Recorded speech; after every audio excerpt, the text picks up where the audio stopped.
बिस्मिल्लाहिर्रहमानिर्रहीम। अस्सलाम वालेकुम viewers, my name is Yasir and welcome to my channel get knowledge.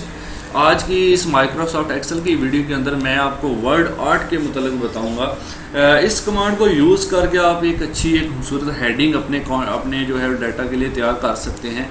तो उसके लिए मैं यहाँ पर अभी देखिए, ये मेरा एक जो स्कूल का कुछ डाटा मैंने रफली बनाया है, इसको मैं पहले यहाँ से जो है वो कर लेता हूँ सेलेक्ट, और यहाँ पे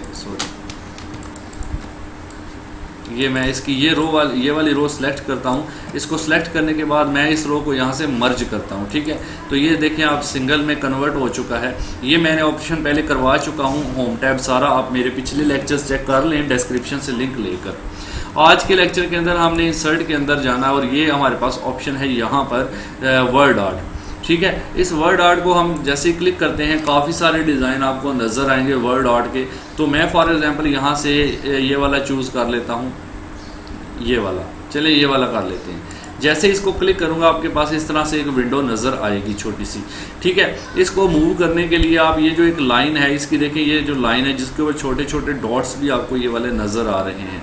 इन छोटे छोटे डॉट से पकड़कर आप इसको छोटा बड़ा ऐसे कर सकते हैं। ठीक है, ठीक है, इसकी विड्थ वगैरह हाइट वगैरह में कमी बेशी यहाँ से आप कर सकते हैं ऐसे।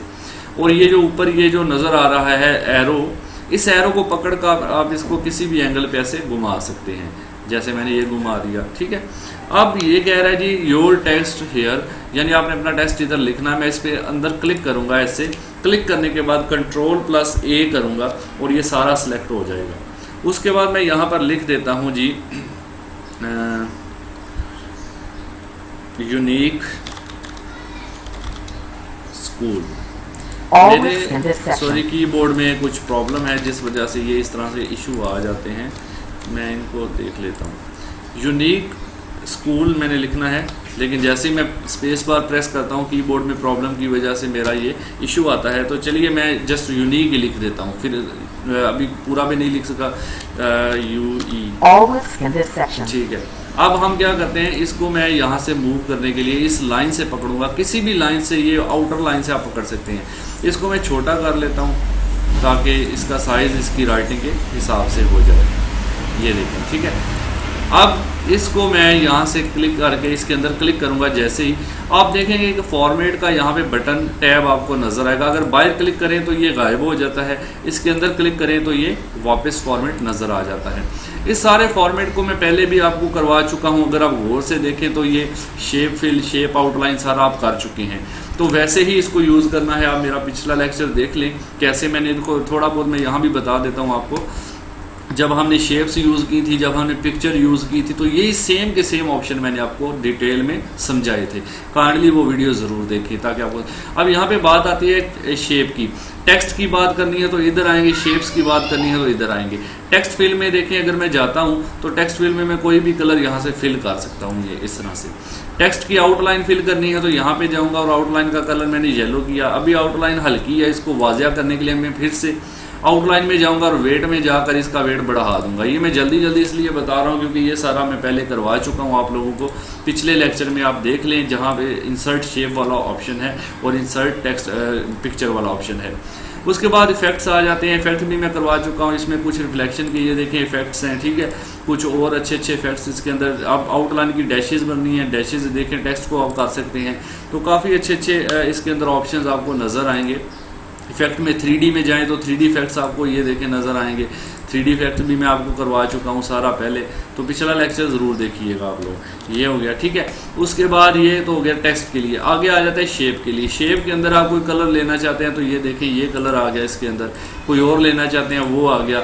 अगर आप नो फिल कर दें, नो कलर हो जाएगा, कोई कलर नहीं होगा। ठीक है, इस तरह से। अगर आप पिक्चर बनना चाहते हैं तो शेप फिल पर जाकर, पिक्चर पर जाकर कोई भी पिक्चर भर सकते हैं। पहले लेक्चर में मैंने भर के भी दिखाई थी।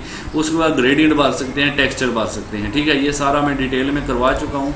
पिछला लेक्चर आप ज़रूर मेरा देखें, इंसर्ट शेप वाला, इस वीडियो के डिस्क्रिप्शन से लिंक लेकर। उसके बाद आप यहाँ से इसका टेक्स्ट का ये चेंज कर सकते हैं। ये देखें, यहाँ से कोई भी स्टाइल आप लेके वो स्टाइल आप यूज़ करके टेक्स्ट को यूज़ कर सकते। ये हेडिंग आप फिर यहाँ पे उठा के ऊपर लगा सकते हैं। इसके जिस तरह से सेट करना है उस तरह से सेट करने के बाद उसके बाद यहाँ से किसी शेप में कन्वर्ट कर सकते हैं इसको आप। ठीक है, ये फिलहाल हमने ये देखिए ये शेप आ गई, ये शेप्स वगैरह शेप्स की डिटेल मैं करवा चुका, इस वीडियो में नहीं करवा रहा, पिछली वीडियो आप मेरी चेक कीजिएगा।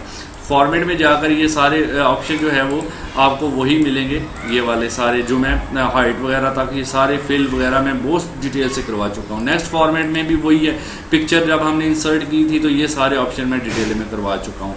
तो मेन चीज़ इस वीडियो में यही बताना थी आपको। इंसर्ट यहाँ से होता है टेक्स्ट बॉक्स, और इंसर्ट करने के बाद फॉर्मेट टैब आता है, यहाँ से आप इसकी टेक्स्ट की सेटिंग इधर से कर सकते हैं, टेक्स्ट की फिल की सेटिंग, टेक्स्ट की आउटलाइन की सेटिंग, टेक्स्ट की इफेक्ट्स की सेटिंग, और कोई शेप है जो जिसके अंदर शेप फिल की सेटिंग इधर से, शेप आउटलाइन इधर से, और शेप इफेक्ट्स इधर से आप अच्छे अच्छे दे सकते हैं। तो इस वीडियो को भी काइंडली लाइक ज़रूर करिएगा। बहुत मेहनत से आपके लिए माइक्रोसॉफ्ट एक्सेल की वीडियोस बना रहा हूं, मैंने वर्ड की भी बनाई हुई हैं, ऑटोकैड पे भी, और भी कोर्सेज इंशाल्लाह आप मुझे बताएं जो आप सीखना चाहते हैं, मैं स्टेप बाय स्टेप बनाने की कोशिश करूँगा। तो आज की वीडियो में इतना ही। चैनल को सब्सक्राइब करके रखें, वीडियो को लाइक और वीडियो के नीचे कमेंट ज़रूर किया करें। Thanks for watching. अल्लाह हाफिज़।